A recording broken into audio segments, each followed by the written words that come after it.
नमस्कार प्रिय साथियों, स्वागत है आप सभी का आपके अपने ऑनलाइन प्लेटफॉर्म परीक्षा कैंपस पर। आज हम मध्यकालीन इतिहास के दूसरे टॉपिक भारत में तुर्क आक्रमण, जैसा कि थंबनेल से आपको पता चल गया होगा, उसके विषय में पढ़ेंगे। इसके पहले ही जो क्लास हमारी थी भारत में अरब आक्रमण, वह पूरी कंप्लीट हो चुकी है। उसमें हमने मोहम्मद बिन कासिम के विषय में तथा उस समय की भारत की सामाजिक स्थिति के विषय में डिटेल से पढ़ा था। उसके साथ ही साथ मध्यकालीन भारतीय इतिहास के स्रोत के विषय में भी हमने डिटेल से पढ़ा था, यानी मध्यकालीन इतिहास में खास करके सल्तनत काल में कौन कौन सी ऐसी पुस्तकें हैं जिनसे हमें सल्तनत कालीन इतिहास के विषय में जानकारी मिलती है। आज जो हमारा टॉपिक है भारत में तुर्क आक्रमण का प्रारंभ, इसके साथ ही साथ जो उसमें सबसे महत्वपूर्ण व्यक्तित्व है महमूद गजनवी के विषय में डिटेल से पढ़ेंगे। हम इसमें देखेंगे कि जो महमूद गजनवी है भारत पर आक्रमण क्यों कर रहा है। सिर्फ यहाँ पे महमूद गजनवी की ही बात नहीं है, बल्कि उसके पहले भी जितने शासक हुए मध्य एशिया के, या फिर उसके बाद के भी जितने मध्य एशिया के शासक हुए हैं, या फिर अंग्रेज फिर बाद में आए हैं, उनका क्या मंतव्य था भारत में आक्रमण करने का, भारत पर ही आक्रमण क्यों वो लोग कर रहे थे, इसके विषय में हम डिटेल से पढ़ेंगे। इसके साथ ही हम देखेंगे कि तत्कालीन समय में भारत के सामाजिक, आर्थिक और राजनीतिक स्थिति क्या थी, राजाओं के क्या अधिकार थे, पुरोहित वर्ग की क्या स्थिति थी उस समय समाज में किस प्रकार का विभाजन थी या फिर किसी प्रकार का एकता था, उसके विषय में भी हम डिटेल से पढ़ेंगे। इसके साथ ही साथ हम देखेंगे कि मध्यकालीन जो उस समय का समाज है उसमें स्त्रियों की दशा क्या है, किसानों की स्थिति क्या है, आर्थिक स्रोत क्या है, उसके विषय में हम डिटेल से देखेंगे। यह बहुत ही महत्वपूर्ण टॉपिक है। अक्सर इस टॉपिक से परीक्षाओं में प्रश्न पूछे जाते हैं। जो हमारी नेट जेआरएफ और टीजीटी पीजीटी असिस्टेंट प्रोफेसर के एग्जाम्स होते हैं उसके लिए बहुत ही महत्वपूर्ण टॉपिक है। तो आइए शुरू करते हैं अपने इस क्लास को, और क्या कहते हैं, हम देखते हैं कि क्या क्या चीजें ऐसी हैं जो हमें अपने एग्जाम के लिए इस पर ध्यान रखना चाहिए। तो आइए शुरू करते हैं। जैसा कि हमारा टॉपिक आज का है भारत में तुर्क आक्रमण। भारत में तुर्क आक्रमण, इसके पहले क्या हुआ था, अरब आक्रमण। ठीक, तो तुर्क आक्रमण में जो प्रमुख व्यक्तित्व है वह महमूद गजनवी है। इसी को कई पुस्तक में महमूद गजनी या फिर महमूद गजनवी भी लिखा जाता है। अब गजनी या गजनवी इसका उपनाम नहीं है, बल्कि यह उपनाम बाद में बनाया गया, बल्कि यह गजनी यानी अफगानिस्तान का रहने वाला था, इसलिए इसको महमूद गजनवी कहा जाने लगा था। अगर हम इसके पिता की बात करते हैं तो इसका पिता जो है सुबुक्तगीन थे। जो सुबुक्तगीन थे ये अलब्तगीन के गुलाम थे। अलब्तगीन कौन थे? अलब्तगीन जो थे गजनी वंश के संस्थापक थे। ठीक, गजनी वंश के संस्थापक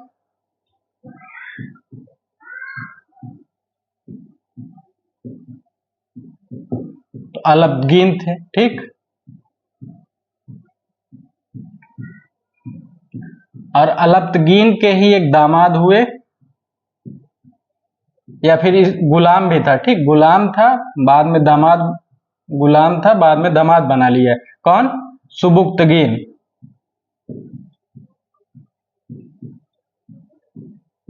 ठीक, सुबुक्तगीन ने क्या किया था, यामिनी वंश की स्थापना की थी।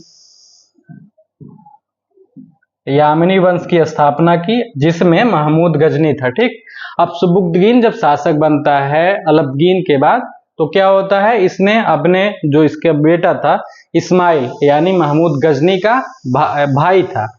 महमूद गजनी का भाई कौन था? भाई था इस्माइल।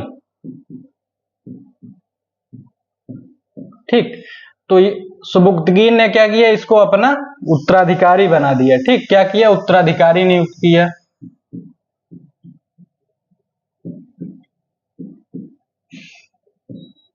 अपना उत्तराधिकारी नियुक्त किया, यानी सुबुक्तगीन के बाद शासक कौन बनेगा, इस्माइल शासक बनेगा। परंतु महमूद गजनवी जो था उसने क्या किया, इस्माइल की हत्या कर दी। ठीक, इस्माइल को मार डाला, अब खुद शासक बन गया। ठीक, खुद शासक बन गया। तो इस प्रकार से अलब्तगीन के सुबुक्तगीन के बाद शासक कौन बन रहा है, महमूद गजनी। अगर हम महमूद गजनी के विषय में डिटेल से पढ़ेंगे तो इसका जो जन्म हुआ है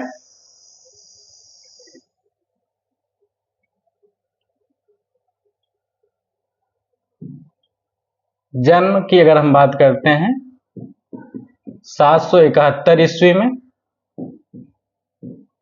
ठीक 771 ईस्वी में। मृत्यु कब हुई है? मृत्यु 1030 ईस्वी में।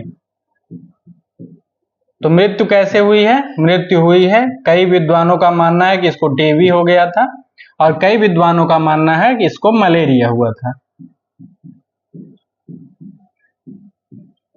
तो चाहे जिस चीज से मरा हो, हम लोगों से उससे मतलब नहीं है, क्योंकि परीक्षा में ऐसे प्रश्न पूछे जाने वाले नहीं है, सिर्फ एक सामान्य जानकारी है। तो जब यह शासक बनता है इस्माइल को हरा करके, तो फिर इसको उस टाइम का जो समाज है, खास करके मुस्लिम वर्ग में, खलीफा का जो पद था, खलीफा से मान्यता प्राप्त करना बहुत ही आवश्यक था। तभी जो मुस्लिम जो उलेमा वर्ग है उसे मान्यता प्रदान करते थे अक्सर, नहीं तो फिर क्या होता था कि इसके जो सरदार होते थे विद्रोह करते रहते थे। तो उस टाइम का जो खलीफा है बगदाद का, उसने क्या किया, इसको उपाधि प्रदान की। ठीक, कौन सी उपाधि? दो उपाधियां प्रदान की थी। पहले खलीफा का नाम देख लेते हैं। तो उस समय बगदाद का खलीफा कौन है?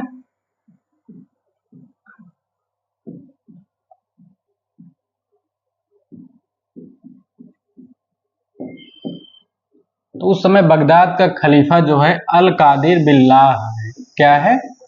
अल कादिर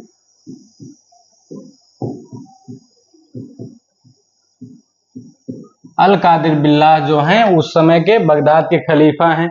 इन्होंने क्या किया? दो उपाधियां प्रदान की। किसको? महमूद गजनी को। पहली उपाधि जो थी, उपाधि किसकी है? महमूद गजनी की, अमीन उल मिल्लत।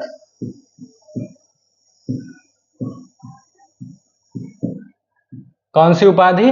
पहली उपाधि है अमीन उल मिल्लत। इसका क्या मतलब होता है? अमीन उल मिल्लत का इसका मतलब होता है मुसलमानों का संरक्षक। ठीक, क्या होता है इसका अर्थ?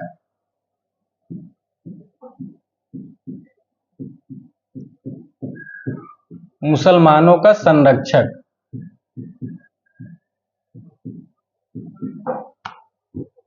ये तो पहली उपाधि हो गई। दूसरी उपाधि की अगर हम बात करते हैं, तो दूसरी उपाधि जो इसकी थी वह थी यामीन उद दौला।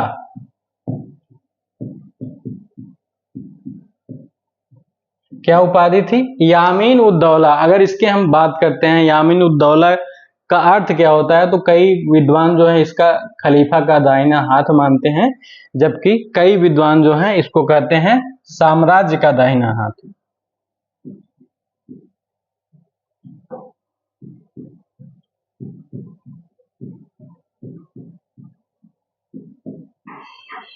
ठीक, इसकी उपाधि किसकी है? महमूद गजनी की। किसने प्रदान की? खलीफा जो है बगदाद का अल कादिर बिल्लाह, इसने उपाधि प्रदान की अमीन उल मिल्लत की और यामीन उद दौला की। इसके साथ ही साथ इसने एक उपाधि और धारण की थी, बुत सिकन की। ठीक, बुत सिकन की, यानी इसका मतलब होता है मूर्तियों को तोड़ने वाला।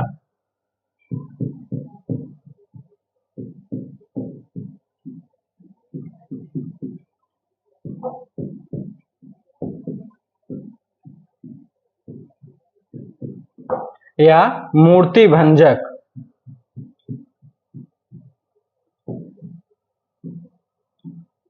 ठीक, मूर्तियों को तोड़ने वाला या मूर्ति भंजक इसकी उपाधि थी। तो इसने कई सारे मंदिरों को तोड़ा था, मंदिरों की मूर्तियों को तोड़ा। जैसे सोमनाथ का मंदिर बहुत ही प्रसिद्ध था, नागरकोट का जो ज्वाला देवी मंदिर था उसकी मूर्तियों को तोड़ा। साथ ही साथ जो चक्रेश्वरी मंदिर है थानेश्वर में, उसको तोड़ा। और वृंदावन और मथुरा में बहुत सारे मंदिरों और मूर्तियों को तोड़ा था। इसलिए इसने बुत सिकन या फिर मूर्ति भंजक की उपाधि भी धारण की थी। आगे इसके बारे में और क्या महत्वपूर्ण तथ्य जो है, तो सबसे महत्वपूर्ण जो है अक्सर परीक्षा में पूछा जाता है कि महमूद गजनवी के समय, उस समय मतलब उसके समकालीन कौन कौन से भारतीय शासक हैं। तो भारतीय शासकों की अगर हम बात करेंगे, महमूद गजनवी के समकालीन, महमूद के समकालीन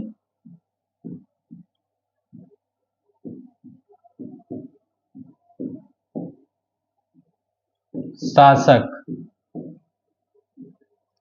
तो अगर हम पहला देखते हैं कश्मीर,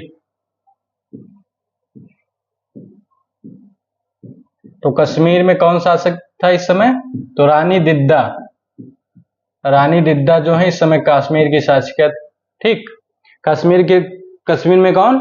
कश्मीर में इस समय शासिका थी रानी दिद्दा। उसके बाद अगर हम कन्नौज की बात करते हैं,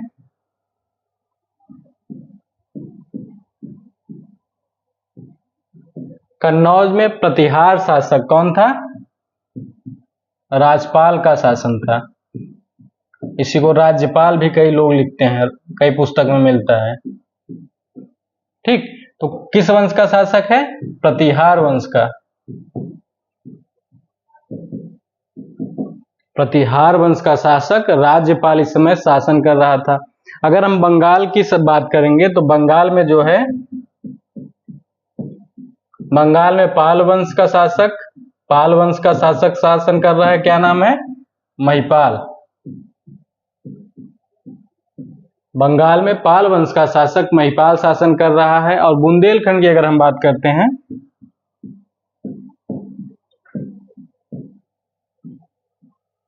बुंदेलखंड में चंदेल वंश का शासक विद्याधर। ठीक, चंदेल वंश का शासक विद्याधर। मुल्तान की अगर हम बात करते हैं तो मुल्तान में इस समय जो महमूद का समकालीन है फतेह दाऊद है। फतेह दाऊद जो है महमूद का समकालीन शासक है। ठीक, अगर हम दक्षिण भारत की बात करते हैं कि दक्षिण भारत में कौन इस समय शासक था, तो दक्षिण भारत में जो चोल साम्राज्य बहुत ही शक्तिशाली था, इसके जो शासक थे राजराम प्रथम, राजराम, और दूसरा था राजेंद्र। ठीक, राजेंद्र जो है वह बहुत ही महत्वपूर्ण शासक थे। इन्होंने क्या कहते हैं, जो है महमूद गजनवी के समकालीन शासक थे। और इससे महत्वपूर्ण जो है प्रश्न अक्सर परीक्षा में पूछा जाता है कि कौन से किसके समकालीन शासक थे, तो इसको ध्यान में रखिएगा। अगर हम इस समय की सामाजिक स्थिति की बात करते हैं भारत के,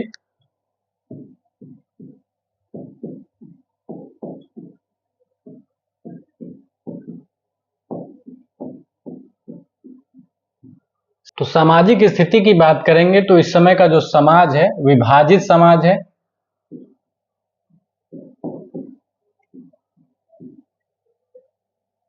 विभाजित समाज है,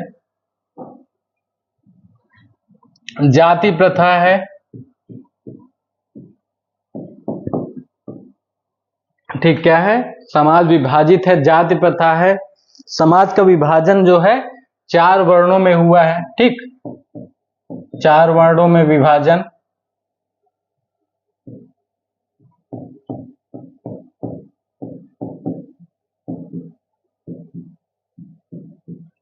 ब्राह्मण, क्षत्रिय, वैश्य और शूद्र। और विभाजन वर्णों के अलावा ही जातियां तो हैं, वर्ण है, उसके बाद जातियां हैं। जातियों में भी कई उपजातियां बन गई हैं इस समय। तो जैसे अछूत हैं, उनको समाज से सबसे बाहर रखा जा रहा है, गांव से बाहर रखा जा रहा है, उन्हें छूने तक की मनाही है। उसके साथ अगर वह रास्ते से जा रहे हैं तो क्या कहते हैं, उनकी परछाई किसी पुरोहित या पंडित पर पड़ जा रही है तो उससे वह अशुद्ध हो जा रहा है। तो इस तरीके के जब भावना समाज में व्याप्त है, समाज में एकता नहीं है, तो फिर क्या होगा?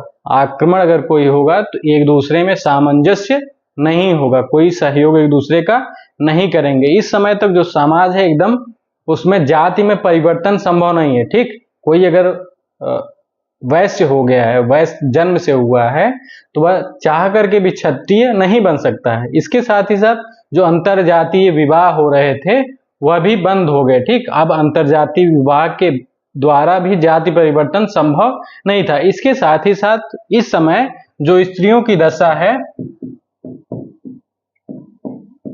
स्त्रियों की दयनीय दशा है।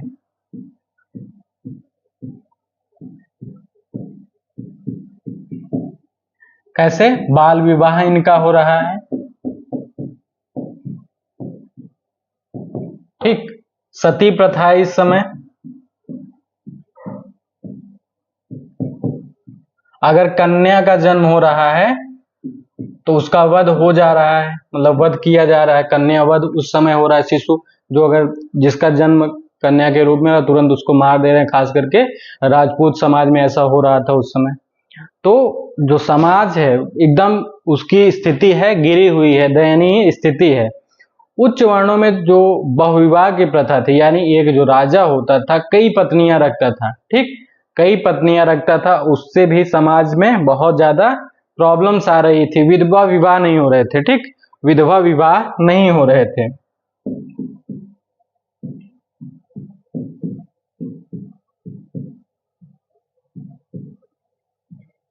विधवा विवाह जब नहीं हो रहे थे तो क्या होगा, फिर सती होने के लिए विवश होना पड़ेगा। क्यों?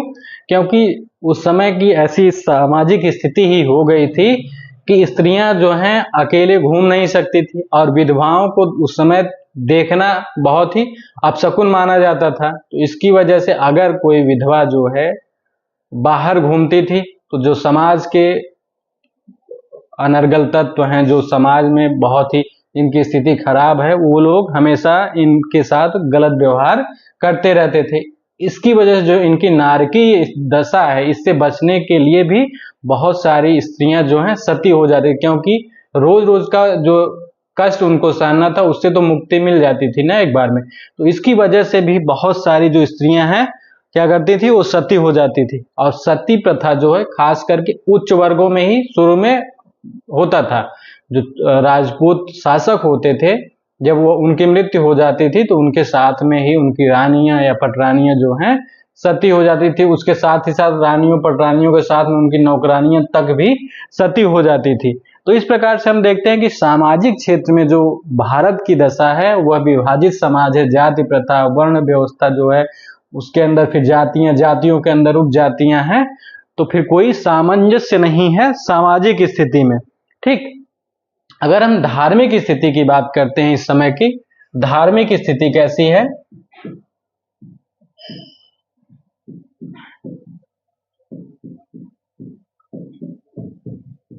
तो सामाजिक स्थिति से हमें आभास हो जाता है कि अगर समाज की स्थिति जो है गिर रही है तो उससे हमें पता चल जाता है कि किसी भी समाज की अगर स्थिति दयनीय है तो जरूर उस समाज की धार्मिक स्थिति भी खराब ही होगी, ठीक। तो धर्म जो इस समय है वह कैसा है? अब धर्म कर्मकांडीय आधारित, यानी कर्मकांड बढ़ गए हैं धर्म में। कर्मकांड का बोलबाला है, ठीक, कर्मकांडों का इस समय बोलबाला है। यज्ञ करना, बलि देना, ये सब बहुत आम बात हो गई। जो धर्म की मूल भावना है वह समाप्त हो गई है, ठीक। धर्म की मूल भावना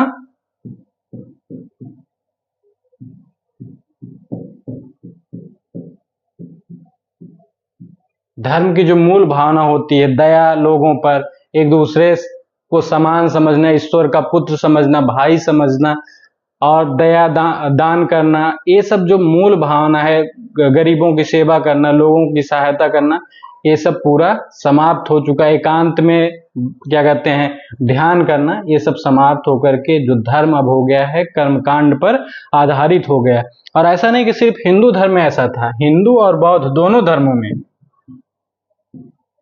हिंदू और बौद्ध दोनों धर्मों में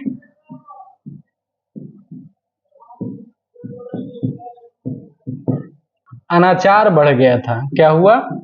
अनाचार बढ़ने लगा, ठीक। अनाचार बढ़ने लगा यानी बहुत सारी ऐसी कुप्रथाएं हैं जो साथ जुड़ने लगी, जैसे मांस का सेवन, मदिरा का सेवन, देवताओं पर क्या कहते हैं मदिरा चढ़ाना। जैसे कि अभी आप देख सकते हो बहुत सारे ऐसे हिंदू देवी देवता हैं जहां पर मदिरा चढ़ाई जाती है प्रसाद के रूप में।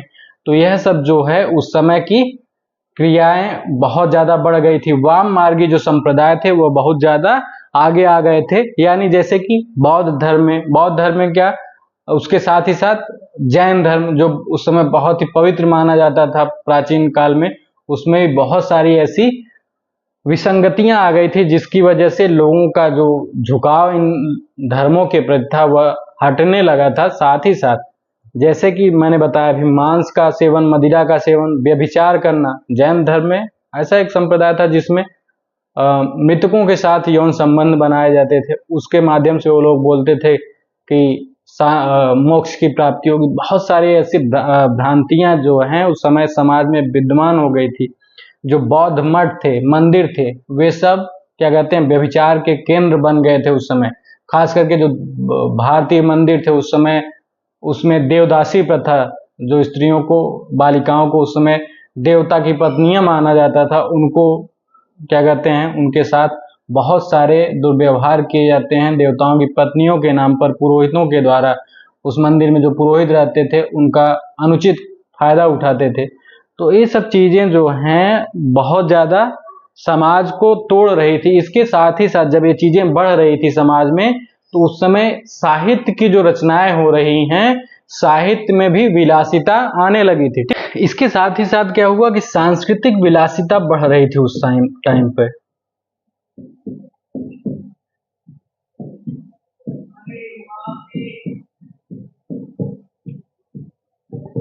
अब सांस्कृतिक विलासिता से क्या मतलब है? सांस्कृतिक विलासिता से तात्पर्य है कि इस समय जितने भी साहित्यों की रचना हो रही है, जो स्थापत्य कला है, उसमें विलासिता की चीजों को बढ़ा चढ़ा करके प्रस्तुत किया जा रहा है। जैसे आप देख सकते हो खजुराहो के मंदिर, वहां पर ऐसी मूर्तियां बनाई जा रही हैं जो कामुक प्रवृत्ति की। साथ ही साथ साहित्य की जो रचनाएं हो रही हैं उसमें भी काम प्रधान चीजों की प्रधानता बढ़ रही है। वहां तो ऐसे साहित्य लिखे जा रहे हैं जिससे लोगों के भ्रष्ट होने के चांसेस बढ़ जाते थे। ठीक, यानी जो समाज है, सामाजिक रूप से तो विसंगतियां हैं, अब धार्मिक रूप से विसंगतियां बढ़ रही हैं, मठों के माध्यम से, मंदिरों के माध्यम से, बौद्ध विहारों के माध्यम से। तो इसका प्रभाव समाज पर पड़ रहा है, जो प्रभाव क्या है, बहुत ही नकारात्मक है। ठीक, इसके साथ ही साथ अगर हम देखते हैं आर्थिक क्षेत्र में, आर्थिक स्थिति भारत की क्या है, तो आर्थिक क्षेत्र में भारत एकदम संपन्न है।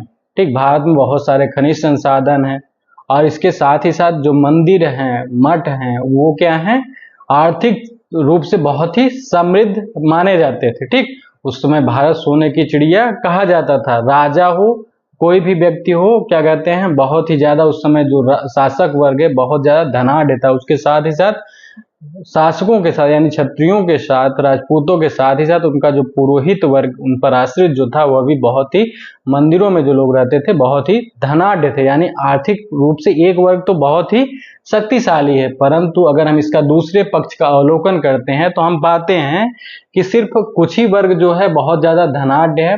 इसके साथ ही जो किसान वर्ग है, जो मजदूर है, वह आर्थिक रूप से बहुत ही कमजोर है। उनके पास इतना धन नहीं हो पाता था कि वह इन सब चीजों पे अपनी खर्च कर सकें, बल्कि वह सिर्फ अपना किसी तरीके से जीवन यापन ही कर पा रहे थे। अब जो सबसे बड़ा विवाद का मुद्दा है, कई ऐसे इतिहासकार हैं जो आक्रमण के उद्देश्य के विषय में मतभेद रखते हैं। यानी महमूद गजनवी के आक्रमण का उद्देश्य क्या था, इसको लेकर के इतिहासकारों में एकता नहीं है। बहुत सारे ऐसे, खास करके मुस्लिम इतिहासकार वर्तमान समय के मानते हैं कि जो इनका आक्रमण का उद्देश्य था, सिर्फ भारत से धन लूटना था, न कि इस्लाम का प्रचार करना या फिर धर्म का प्रचार करना। यानी इसका उद्देश्य आर्थिक था, न कि धार्मिक उद्देश्य था। जिनमें जो एक इतिहासकार जाफर हैं, इनका मानना था कि महमूद का उद्देश्य भारत में इस्लाम का प्रचार करना नहीं, बल्कि धन लूटना था। ठीक, क्या उद्देश्य था? इस्लाम का प्रचार करना नहीं उद्देश्य था, बल्कि धन लूटना था। किसके अनुसार? जाफर के अनुसार। क्यों? क्योंकि इनका मानना था कि जो भारत के मंदिर हैं वहां पर आक्रमण इसलिए महमूद ने किया क्योंकि वहां पर बहुत सारा धन इकट्ठा था। ठीक, यानी वहां पर बहुत सारा धन रखा गया था। सोने की मूर्तियां थी, मूर्तियों के नीचे बहुत सारे धन थे। ठीक, घंटे जो थे बहुत सारे कीमती धातुओं से बनते थे। तो इसकी वजह से जो जाफर हैं इतिहासकार, इनका मानना है कि धार्मिक उद्देश्य से उसने युद्ध नहीं किया, आक्रमण नहीं किया, बल्कि उसका उद्देश्य आर्थिक था। इसके साथ ही साथ जो इरफान हबीब हैं, उनका मानना है कि महमूद के आक्रमण का उद्देश्य जो है धन लूटना था, न कि भारत में इस्लाम का प्रचार करना। यानी जाफर जो हैं वह भी यही बात कर रहे हैं और महमूद इरफान हबीब भी वही बात कर रहे हैं। अब अगर हम समकालीन इतिहास की बात करते हैं, अक्सर जो इतिहासकार होते हैं या फिर कोई भी व्यक्ति होता है, वह समकालीन इतिहास की पुस्तकों या फिर इतिहास के जो व्यक्तित्व उस समय के उन्होंने क्या लिखा उस पर ज्यादा जोर दिया जाता है, उसकी बातों को अक्सर माना जाता है कि वह अक्सर सत्य ही बातें लिखेगा। परंतु हो सकता है वह पूर्वाग्रह से ग्रसित हो, ऐसा चांसेस रहते हैं। परंतु जो उस समय का इतिहासकार महमूद गजनवी का है उत्बी कहता है कि महमूद के आक्रमण का उद्देश्य जिहाद यानी भारत में धर्म का प्रचार करना, इस्लाम का प्रचार करना है। ठीक, उत्बी का क्या कथन है? उत्बी जो इतिहासकार, दरबारी इतिहासकार है, वह कह रहा है कि महमूद के आक्रमण का उद्देश्य जिहाद था, यानी इस्लाम का प्रचार करना था।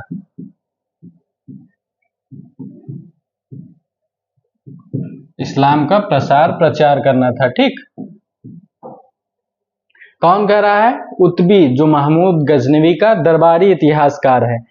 और एक भारतीय इतिहासकार हैं ए.बी. पांडे, इनका मानना था कि महमूद का जो उद्देश्य है भारत से हाथी प्राप्त करना था, क्योंकि वह भारत से हाथी ले जाकर के उसका प्रयोग मध्य एशिया में अपने युद्धों में करता। ठीक, यानी जो मुस्लिम इतिहासकार इस मत पर क्या कहते हैं, बहुत सारे इस मत को मानते हैं कि महमूद के आक्रमण का उद्देश्य जो है धन लूटना है, न कि इस्लाम का प्रचार करना है। जबकि उसका दरबारी इतिहासकार जो उत्बी है वह कह रहा है कि महमूद के आक्रमण का उद्देश्य जिहाद था, न जिहाद के साथ ही इस्लाम का प्रचार करना।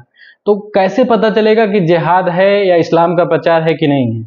तो कई इतिहासकार मानते हैं कि मंदिरों पर इसलिए आक्रमण कर रहा है कि वो मंदिर जो है धन संपदा के केंद्र, यानी बहुत ज्यादा वहां पे धन रखे गए। ठीक है, बात इस पे सहमत हुआ जा सकता है कि हाँ, मध्यकालीन इतिहास के समय, मध्यकालीन समय में जो मंदिर हैं वह बहुत ही धन संपदा के केंद्र हैं। परंतु एक चीज यहाँ पे ध्यान रखना होगा, जब महमूद ने सोमनाथ के मंदिर पर आक्रमण किया तो वहां पर जो शिवलिंग था उसको तोड़ करके गजनी में ले जा करके सीढ़ियों पर लगवाया मस्जिद के। तो यह किस आर्थिक रूप से उसको लाभान्वित कर रहा था? तो यह एक सोचने का प्रश्न होता है कि यह तो कोई तरीका नहीं है ना। अगर उसको धन ही प्राप्त करना था तो धन लेके चला जाता, परंतु क्या कर रहा है, जो मंदिर की मूर्तियां हैं उसको तोड़ करके दूसरी जगह ले जाकर के सीढ़ियों पे, यानी उस पर जो क्या कहते हैं, लोग जाएंगे कदम अपने रखते हुए, उसको दबाते हुए जाएंगे। तो यह किस प्रकार से आर्थिक रूप से उसे लाभान्वित कर रहा है, यह सोचने का विषय है। तो कहीं ना कहीं ऐसा माना जा सकता है कि भले ही महमूद गजनी के आक्रमण का उद्देश्य जो भारत में धन प्राप्त करना है, परंतु जो उसकी मानसिकता उस समय हर मुस्लिम शासक की रही है कि वह वैधता प्राप्त करे उलेमाओं से। और वैधता कैसे प्राप्त करेगा? ऐसे कार्यों को करके। ठीक, ऐसे कार्यों को करके, यानी उसके मन में कहीं ना कहीं जो अन्य धर्म है उनको लेकर के घृणा थी, खास करके जो नवीन मुस्लिम धर्म को ग्रहण करने वाले लोग थे, वे अक्सर इन मानसिकताओं से ग्रस्त रहते थे कि दूसरे जो धर्म हैं वह अपवित्र हैं, उनको, उनके लोगों को मार करके या फिर उनको जबरन धर्म परिवर्तित करा करके मुस्लिम बनाया जाए, यानी इस्लाम कबूल करवाया जाए। तो जो अब इसीलिए इसने भारत पर आक्रमण किए। अब आक्रमण कितने किए इसको लेकर के भी बहुत ज्यादा लोगों में मतभेद है। कई लोग 18, कई लोग 20, कई लोग 17 आक्रमण इसके मानते हैं, परंतु अक्सर जो विद्वान हैं वह इस बात पर सहमत हैं। हेनरी इलियट जो हैं उन्होंने क्या कहा है कि भारत पर महमूद ने लगभग 17 आक्रमण किए, और वह आक्रमण जो है लगभग 1000 ईस्वी से 1027 ईस्वी के बीच में किए गए हैं। तो पुस्तकें जो बहुत सारी हैं उस पे आप देखोगे कि जो आक्रमण का क्रम है अलग अलग है। कोई 1006 में 5वां आक्रमण मानता है, कोई 4था आक्रमण मानता है। तो इसको लेकर के बहुत ज्यादा कंफ्यूजन नहीं होना है, क्योंकि आक्रमण से संबंधित प्रश्न नहीं पूछा जाता कि कौन सा आक्रमण कब हुआ था। पूछा यह जाता है कि मथुरा पर आक्रमण कब हुआ था। ठीक, जैसे मथुरा पर पूछ सकता है, थानेश्वर पर पूछ सकता है, मुल्तान पर पूछ सकता है, सभी नहीं पूछेगा। कुछ महत्वपूर्ण है, जैसे सोमनाथ का पूछता है, तो इसको याद रखना है कि कौन सा आक्रमण था, सन कौन सा था। ठीक, क्योंकि सोमनाथ के आक्रमण पर मतभेद नहीं है, सभी विद्वान इस पर सहमत है कि 1025 ईस्वी में उसने किया था आक्रमण। तो हेनरी इलियट ने ही क्या किया था, सबसे पहले कहा था कि महमूद गजनवी ने भारत पर 17 आक्रमण किए। कब? 1000 ईस्वी से 1027 ईस्वी के बीच में। अब हम देख लेते हैं कि महमूद गजनवी के जो 17 आक्रमण हैं कौन कौन से हुए हैं और कब हुए हैं। तो पहले आक्रमण की अगर हम बात करते हैं तो पहला आक्रमण जो है हिंदू शाही वंश पर हुआ था। हिंदू शाही साम्राज्य जो है उस पर किया गया था। कब? 1000 से 1001 ईस्वी के बीच में। तो पहला 1000 से 1001 के ईस्वी के बीच में कहां पर? हिंदू शाही वंश पर या फिर हिंदू शाही राज्य पर। ठीक। दूसरा आक्रमण कब हुआ? दूसरा आक्रमण भी 1001 या 2 के बीच में हुआ है। ठीक। कहां पर? हिंदू शाही राज्य पर। शासक कौन है इस समय? शासक है जयपाल। तो इस युद्ध में क्या होता है? जयपाल पराजित होता है। 2 बार सुबुक्तगीन यानी महमूद गजनवी के पिता से 2 बार पराजित हुआ और 2 बार किससे? महमूद से पराजित हुआ। तो इसने क्या किया? बाद में पराजित होने के बाद आत्महत्या कर ली। ठीक। आत्महत्या इसने कर ली। ठीक। 4 बार पराजित होने के बाद आत्महत्या इसने कर ली।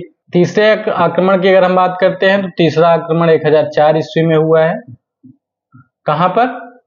उच्छ का शासक है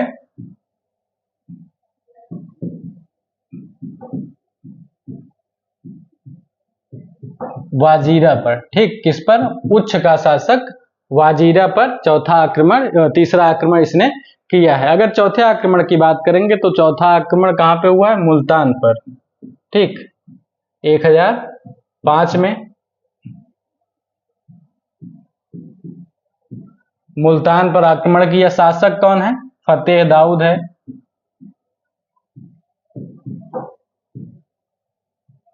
फतेह दाऊद इस समय शासक है। तो फतेह दाऊद को हरा करके महमूद गजनी ने क्या किया है? यहां पर एक नया शासक नियुक्त किया। किसको? नौशाद शाह को। अब नौशाद शाह कौन है? नौशाद शाह जो है जयपाल का नाती। ठीक। नौशाद शाह जयपाल का नाती है। क्या नाम है? सुखपाल। ठीक। जयपाल के नाती सुखपाल ने क्या किया था? इस्लाम ग्रहण कर लिया, यानी मुस्लिम बन गया। तो इसका नाम क्या हो गया? इसका नाम हो गया नौशाद शाह।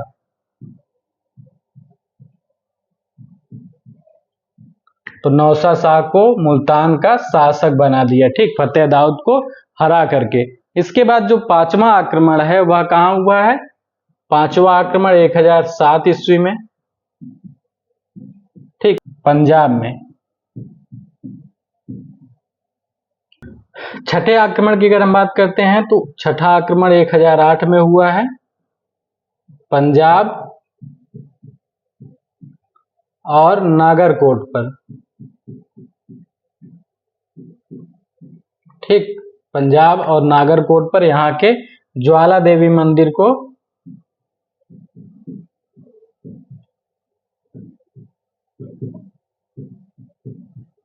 लूटा था इसने। ठीक। नागरकोट के ज्वाला देवी मंदिर को इसने लूटा था। कब? 1008 में, जब इसने पंजाब और नागरकोट पर आक्रमण किया था।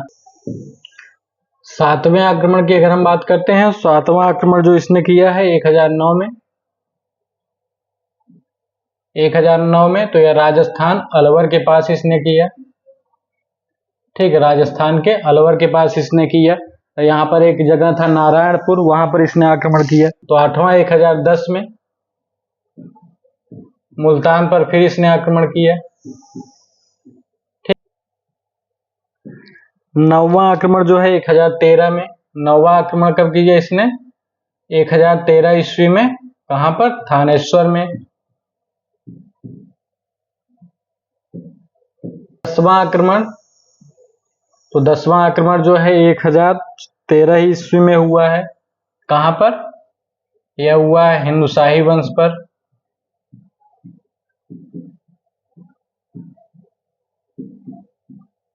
हिंदू शाही राज्य में। 11वां जो आक्रमण है 1015 ईस्वी में हुआ था। यह हुआ था कश्मीर में। कहां पर? कश्मीर में। अब यहां पर महत्वपूर्ण क्या है? यह महमूद की प्रथम पराजय, यानी यहां पर महमूद गजनवी पराजित हो गया था। ठीक। जीता नहीं था। 12वां 1018 ईस्वी में, 1018 ईस्वी में कहां पर? मथुरा में हुआ है। ठीक, मथुरा वृंदावन, मथुरा और वृंदावन पे 1018 ईस्वी में इसका आक्रमण हुआ है। 13वां की अगर हम बात करते हैं, 13वां जो आक्रमण है 1020 में, यह कहां पे हुआ है? बुंदेलखंड।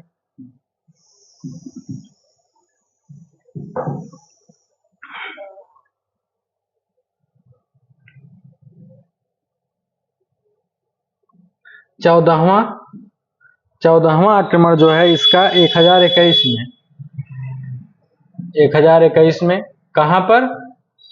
कालिंजर। ठीक, कालिंजर ग्वालियर के पास में।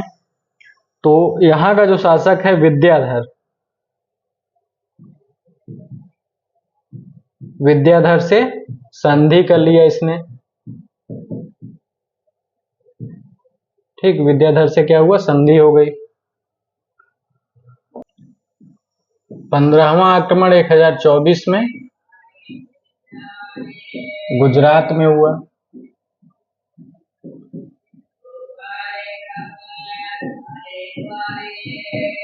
गुजरात का अनिलवाड़ा में हुआ है। 16वां 1025 में, बहुत ही प्रसिद्ध आक्रमण कहां पर? सोमनाथ। ठीक, शासक कौन है यहाँ पर इस समय? भीम द्वितीय।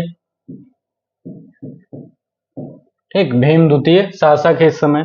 17वां आक्रमण कब किया? 17वां आक्रमण जो है 1027 में, 1027 में सिंध पर। तो 17वां आक्रमण 1027 में सिंध पर, यानी इस प्रकार से जो इसके आक्रमण है पूरे मैंने यहाँ पे बता दिया कि 17 आक्रमण कहाँ कहाँ पर हुआ, कौन कौन सा इसमें उपयोगी है। तो महत्वपूर्ण कौन कौन सा है? पहला, तो जो पहला या दूसरा आक्रमण जो है जिसमें जयपाल ने आत्महत्या कर ली। उसके बाद जो थानेश्वर पर आक्रमण हुआ, चक्रेश्वरी मंदिर को तोड़ा इसने। फिर सोमनाथ पर, उसके पहले यहाँ पर मथुरा और वृंदावन में जो हुआ आक्रमण। तो यह सब उपयोगी हैं। इसके साथ ही अब हम देखते हैं कि महमूद गजनवी के दरबारी इतिहासकार कौन है, क्योंकि उससे भी प्रश्न पूछे जाते हैं कि दरबारी विद्वान उसके कौन कौन से हैं। तो अक्सर प्रश्न पूछे जाते हैं कि निम्नलिखित में से कौन सा विद्वान महमूद गजनवी के या फिर महमूद गजनी के दरबार से संबंधित था। तो उसको भी हम लोग देख लेते हैं कि महमूद गजनी के दरबार में कौन कौन से विद्वान रहते थे।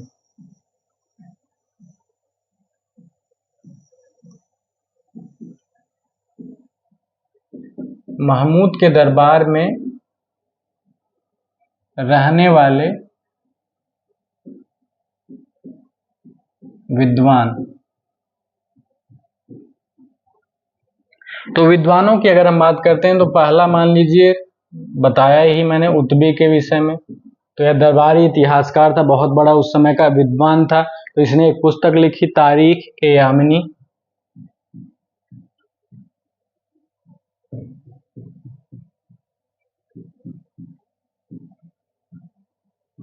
ठीक, तारीख ए यामिनी पुस्तक किसने लिखी?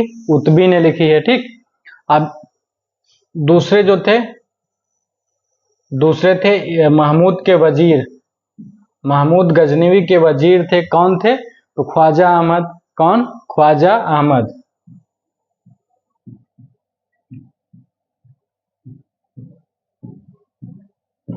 ख्वाजा अहमद जो वजीर थे महमूद गजनवी के। तीसरे की अगर हम बात करते हैं तो तीसरा जो बहुत ही प्रसिद्ध है, बैहाकी, अबुल फजल बैहाकी कहा जाता था। लेन पुल ने इन्हें पूर्व का पेपस भी कहा है। ठीक, पूर्व का पेपस कहा है। इन्होंने पुस्तक लिखी तारीख सुबुक्तगीन, बैहाकी। ठीक, कौन है? बैहाकी। इनका पूरा नाम अबू फजल बैहाकी था। इन्होंने तारीख सुबुक्तगीन पुस्तक लिखी है।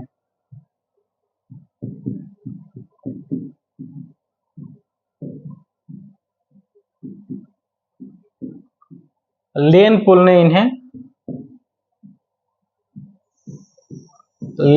ने इन्हें क्या कहा है? पूर्व का पेपश। ठीक, पूर्व का पेपश कहा है। ठीक, इन्होंने क्या पुस्तक लिखी? तारीख सुबुक्तगीन लिखी है। बैहाकी पहले ऐसे रचनाकार हैं जिन्होंने सल्तनत युग के चित्रकला के विषय में विवरण दिया, यानी सल्तनत युग के चित्रकला के विषय में विवरण देने वाले पहले विद्वान कौन है? अबुल फजल बैहाकी हैं। ठीक, इसके बाद फिरदौसी आते हैं। फिरदौसी कौन? फिरदौसी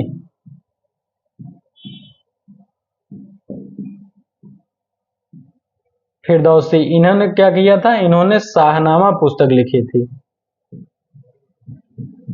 ठीक, फिरदौसी ने क्या लिखा था? शाहनामा पुस्तक लिखी थी। इन्हें क्या कहा जाता है? फारसी का होमर कहा जाता है। फारसी का होमर। ठीक, क्या कहा जाता है? फारसी का होमर। किसे कहा जाता है? फिरदौसी को कहा जाता है। इसके बाद बहुत ही महत्वपूर्ण विद्वान है, कौन है? अलबरूनी। इन्होंने क्या लिखा था?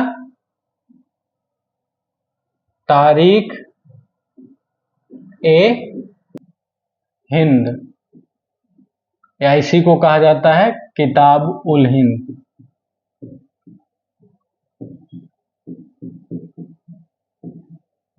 ठीक, तारीख ए हिंद या किताब उल हिंद, इसी को कहा जाता है। फराबी, फराबी इसके दरबार में रहने वाले विद्वान थे जो दर्शन शास्त्र के विद्वान थे।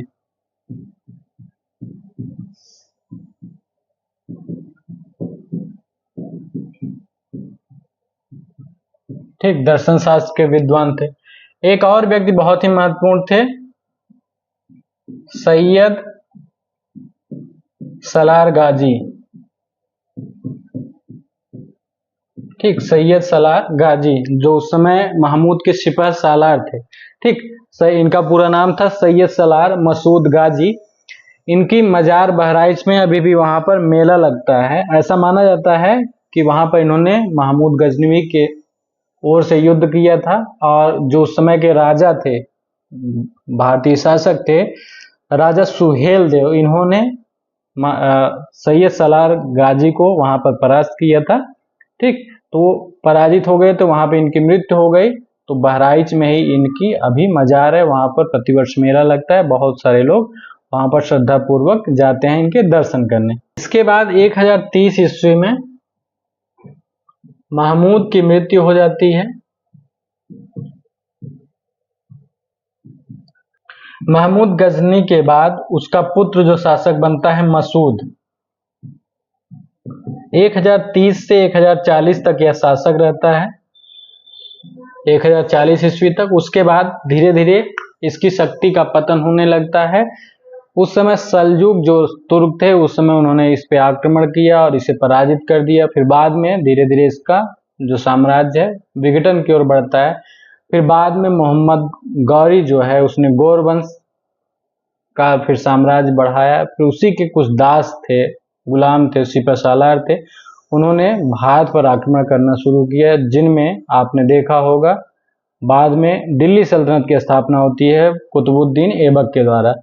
तो आज का जो हमारा टॉपिक था यहीं पर समाप्त होता है। अगला जो हमारा टॉपिक होगा मोहम्मद गौरी से प्रारंभ होगा। हम देखेंगे कि मोहम्मद गौरी का भारत पर आक्रमण क्यों हो रहा है और उसका प्रभाव भारत पर क्या पड़ रहा है, उस समय भारत के जो शासक कौन कौन हैं, जिस प्रकार से इस टॉपिक में हमने देखा है। तो आशा करता हूँ वीडियो आपको पसंद आया होगा।